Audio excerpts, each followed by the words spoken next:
तो हेलो दोस्तों, कैसे हो आप लोग। उम्मीद है कि आप लोग ठीक ही हो गए। आप सभी का स्वागत है 13 एपिसोड में, और ये जो सीरीज का लास्ट एपिसोड रहने वाला है। तो चलिए फिर अब स्टार्ट करते हैं आपके जो एपिसोड को। एपिसोड की स्टार्टिंग में हमें ओर्क का पास्ट दिखाया जाता है और मिस्टर ओर्क कहते कि जब मैं 5 साल का था तभी मुझे पता चल गया था कि मैं दूसरों से अलग हूँ दिखने और सोचने में। मैं यहाँ पे जो इंसान किताब गिरा दिया करते थे उनको जो यहाँ पे पढ़ा करता था, और उसी से मैंने इंसानों की जो भाषा है उनको भी लर्न कर लिया और उनका जो कल्चर है उसे समझ लिया। लेकिन इंसानों की भाषा के अंदर कम जो है वर्ड हुआ करते थे और उनके जो नाम है वो भी काफ़ी कम थे, इसलिए मैंने अपना खुद ही जो नाम है वो रख लिया। और जिसके बाद मैंने अपने जो परिवार हैं उनको जो यहाँ पे जो चीज़ें हैं वो सिखाना शुरू कर दिया। सबसे पहले मैंने उनको आग के बारे में और जो घर है वो कैसे बनाते हैं उनके बारे में सिखाया, और साथ ही मैंने उनको बातें करने का जो तरीका है वो सिखाया। जिसके बाद यहाँ पे मेरे लोगों ने मुझे जो है भगवान मान लिया और मुझे भगवान की तरह ट्रीट करने लगे। लेकिन जिसकी वजह से मेरे पास मेरे जो अपने हैं वो नहीं आते थे और मैं अकेला हो गया। यहाँ तक कि मेरी जो फैमिली है वो भी जो है मेरे पास नहीं आया करती थी, और मेरे जो भाई बहन हैं वो भी मेरे पास नहीं आया करते थे। मेरी फैमिली में जब भी लड़ाई हुआ करती थी तो वो लोग आपस में लड़के उसे जो है सुलझा लिया करते थे, और जिसके बाद वो लोग आराम से डिनर किया करते थे। लेकिन उन लोगों ने मुझे जो है बिल्कुल अकेला जो है छोड़ रखा था, कोई मेरे पास नहीं आता था। एक दिन की बात है, यहाँ पे बहुत तेज जो बारिश है वो होने लगी, जिसकी वजह से बाढ़ आ गई। और उस समय जंगल में मैं लकड़ियाँ लेने के लिए गया हुआ था, लेकिन जब मैं वापस आया तो मैंने देखा कि मेरा पूरा गांव यहाँ पे जो बाढ़ है उसमें जो ढह चुका है, और मैं अपने परिवार की और अपने बंदों की हेल्प नहीं कर पाया। लेकिन इनकी वजह से मुझे ज़्यादा बुरा नहीं लगा क्योंकि मैं पहले से ही अकेला था। फिर हम नेक्स्ट सीन में देखते कि ओर्क यहाँ पे किताब पढ़ रहा होता है, लेकिन तभी एक बंदा उसके सामने आ जाता है। फिर ये दोनों यहाँ पे आमने सामने होते हैं। तभी ये बोलते कि फाइनली मैंने तुमको ढूंढ लिया ओर्क। तभी बंदा जो होता है ओर्क के हाथ में किताब को देखता है और ये बोलते कि आखिरकार तुम किताब के साथ क्या कर रहे हो। तभी बंदे का जो ध्यान होता है वो जाता है साइड में, और एक कहता है कि ये तो वही ड्रैगन है जिसने यहाँ पे जो गांव वाले हैं उनको जो है परेशान कर रखा था, क्या तुमने इसको मारा। जिस पे ओर्क हाँ बोलता है। फिर बंदा बोलता है कि तुम तो काफी कमाल के ओर्क लग रहे हो, क्या तुम मुझे अपने बारे में थोड़ा बहुत और बताओगे। फिर ये दोनों बातचीत को स्टार्ट करते हैं और ये बंदा बोलता है कि तुम मुझे माफ कर देना, मैंने तुम्हारे ऊपर हमला किया। जिस पे ओर्क बोलता है कोई बात नहीं। फिर यहाँ पे ओर्क अपनी पूरी कहानी को सुनाता है, जिस पे बंदा बोलता है कि मैं समझ गया, तुम इतने टाइम से अकेले थे और तुम किसी ऐसे बंदे को ढूंढ रहे हो जिससे तुम लड़ाई कर सको। ओर्क बोलता है कि हाँ, लेकिन मुझे नहीं लगता कि मेरा ये सपना पूरा हो पाएगा। तो बंदा बोलता है कि अगर तुम्हारा सपना पूरा नहीं हो पाएगा तो क्यों ना तुम मेरा सपना जो है वो पूरा कर दो। जिस पे ओर्क बोलता है क्या मतलब।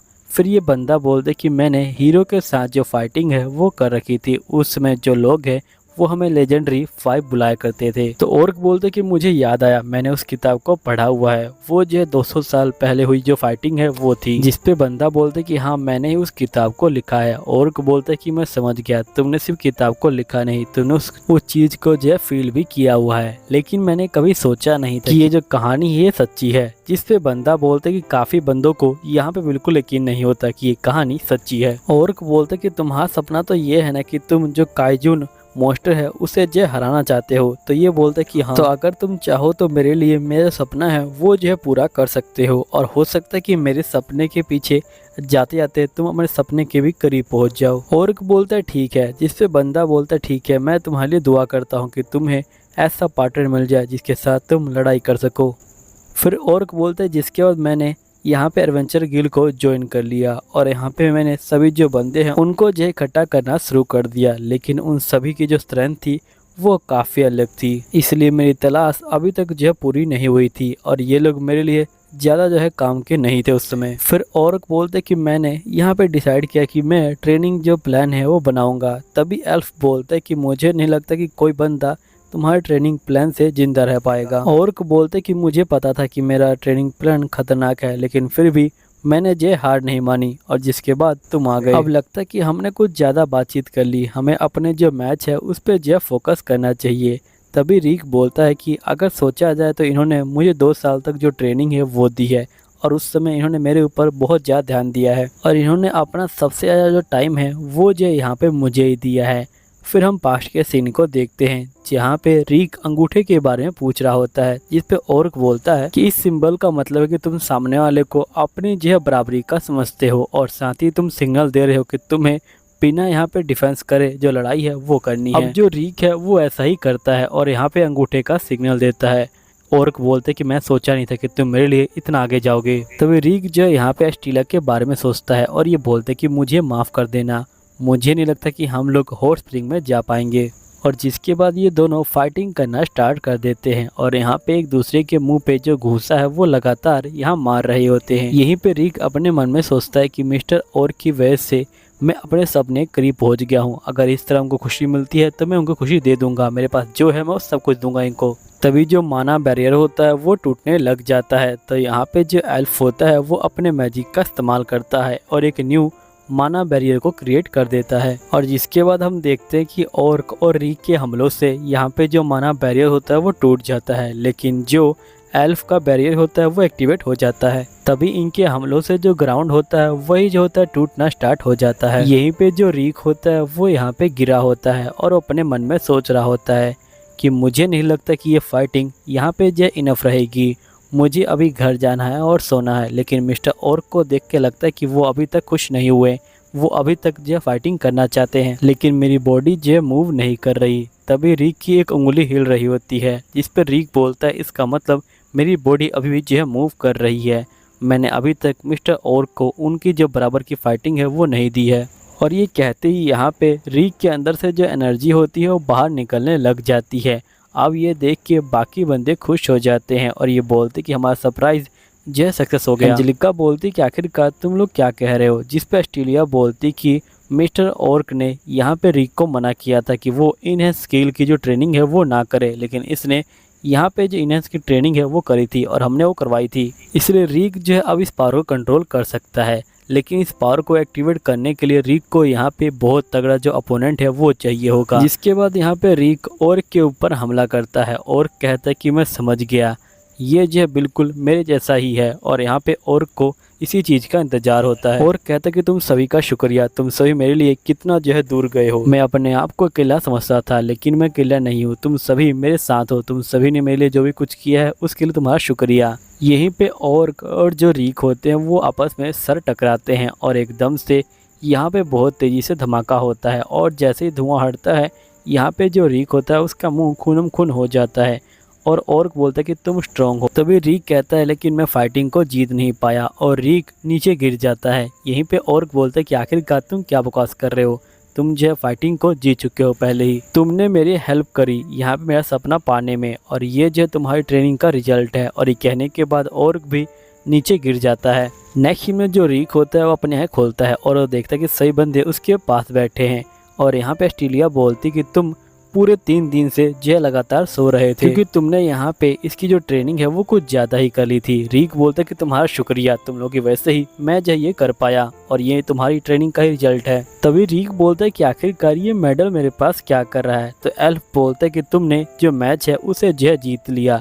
रीक बोलता है कि नहीं, मैच तो ओर्क ने जीता था। जिस पे ओर्क कहता है कि नहीं रीक, ये जो सिंपल एक फाइटिंग थी, लेकिन तुमने सही में जो मैच है उसे जो जीत लिया। और ओर्क यहाँ पे बोलता है कि तुम सही बंदों का शुक्रिया, तुम्हारी वजह से मैं यहाँ पे अपना जो सपना है उसे जो पूरा कर पाया। यहीं पे एंजेलिका कहती कि मुझे बाकी बंदों ने बताया कि उन्होंने तुम्हें जो स्किल है वो इसलिए सिखाई थी ताकि वो मिस्टर ओर्क को यहाँ पे सरप्राइज जो दे पाए। अब ये सुनने के बाद जो रीक होता है वो शौक में आ जाता है। यहीं पे ओर्क जो चैंपियन बेल्ट है उसके अंदर से जो क्रिस्टल है वो निकाल लेता है और ये बोलता है कि और क्रिस्टल का यहाँ पे जो येलो क्रिस्टल है वो मेरा हुआ, अभी 5 क्रिस्टल और बाकी हैं। ये लोग बोलते कि हम लोग अपने सपने के और करीब पहुँच गए।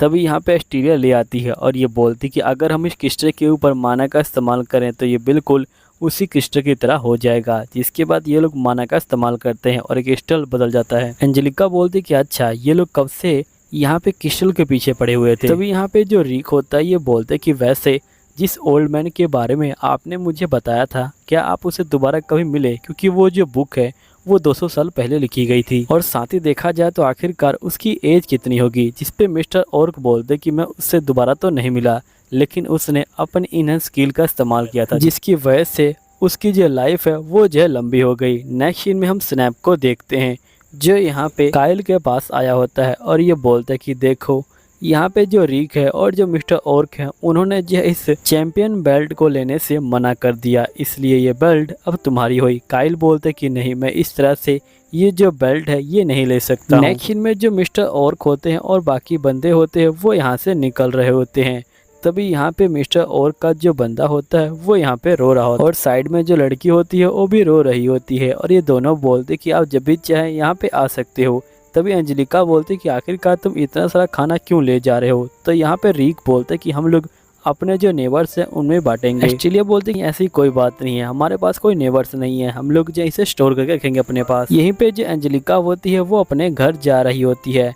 तभी यहाँ पे जो डेमन गर्ल होती है ये बोलती कि प्लीज़ तुम मत जाओ ना, तुम्हारी जो अलायंस है उसे जो है ज्वाइन कर लो। एंजेलिका बोलती कि मैं बिल्कुल करूँगी, लेकिन पहले मुझे घर जाना होगा और जिसके बाद मैं वापस आ जाऊंगी। डेमन गर्ल बोलती कि मुझसे प्रॉमिस करो कि जब वापस आओगी तो मेरे साथ खेलोगी। तो एंजेलिका बोलती ठीक है।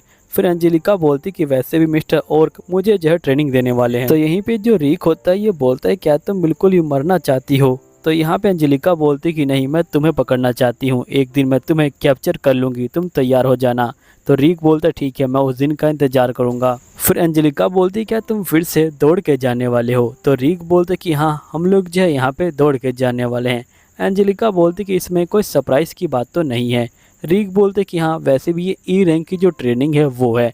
एंजेलिका बोलती कि नहीं, ये एस रैंक की ट्रेनिंग है। चलो ठीक है, तुम मुझे ये बताओ कि आखिरकार तुम इस बार कितना दौड़ने वाले हो। तो जिस पे रीक बोलते कि हम लोग 200 किलोमीटर यहाँ पे जो है दौड़ने वाले हैं। अब ये सुन के एंजेलिका शौक में आ जाती है और ये बोलती क्या तुम पागल हो चुकी हो, क्या तुम पहले भी ऐसे ही आए थे। तो रीक बोलते कि हाँ। तभी एंजेलिका कहती क्या तुम लोग इस बग्गी में जाने वाले हो, जिस पे ये लोग बोलते कि हाँ। एंजेलिका कहती कि अगर हम लोग यहाँ पे जो कार है उससे गए तब भी हमें यहाँ पे पूरा 1 महीना लगता है और तुम लोग इस बग्गी से कैसे जाओगे। एल्फ कहता है कि तुम उसकी चिंता मत लो और ये अपने मैजिक से यहाँ पे घोड़े को ट्रांसफॉर्म कर देता है। तभी जो एस्ट्रेलिया होती है बोलती कि वैसे हम लोग हॉट स्प्रिंग पे कब जाने वाले हैं। रीक बोलता है लेकिन मैं जीता नहीं। एल्फ बोलता है कि नहीं, तुम जीत चुके हो। रीक बोलते कि उसे जीतना नहीं माना जाएगा। तो जिस पे एल्फ बोलता है ठीक है, तुम्हारा जो मैच है वो ड्रॉ हो गया है, इसलिए नेक्स्ट मैच के लिए तुम लोग यहाँ तक और जो कैसल है वहाँ तक रेस लगाओगे। अगर रीक तुम इस रेस में जीतते हो तो यहाँ पे तुम हॉट स्प्रिंग में जा सकते हो। अगर ओर्क जीत गया तो तुम्हें 100 टाइम यहाँ पे जो ट्रेनिंग है वो जो हार्ड करनी पड़ेगी। रीक बोलते कि 10 टाइम में मैं पहले ही मर चुका हूँ, 100 टाइम में तो पता नहीं बचूंगा कि नहीं बचूंगा। लेकिन इसकी बात कोई नहीं मानता और ओर्क भागना स्टार्ट कर देता है। फिर ओर्क यहाँ पे ऑस्ट्रेलिया को बोलते कि तुम चिंता मत लो, मैं तुम्हें हॉट स्प्रिंग में जरूर ले जाऊँगा। फिर यहाँ पे रीक भी भागना स्टार्ट कर देता है और इसी के साथ ये सीज़न और ये जो एपिसोड होता है ये ख़त्म होता है। उम्मीद है कि आपको ये सीज़न अच्छा लगा होगा। अगर सीज़न अच्छा लगा हो तो चैनल सब्सक्राइब कर लीजिएगा। मिलता हूँ आपको एक और नए सीज़न के साथ, जब तक के लिए बाय बाय।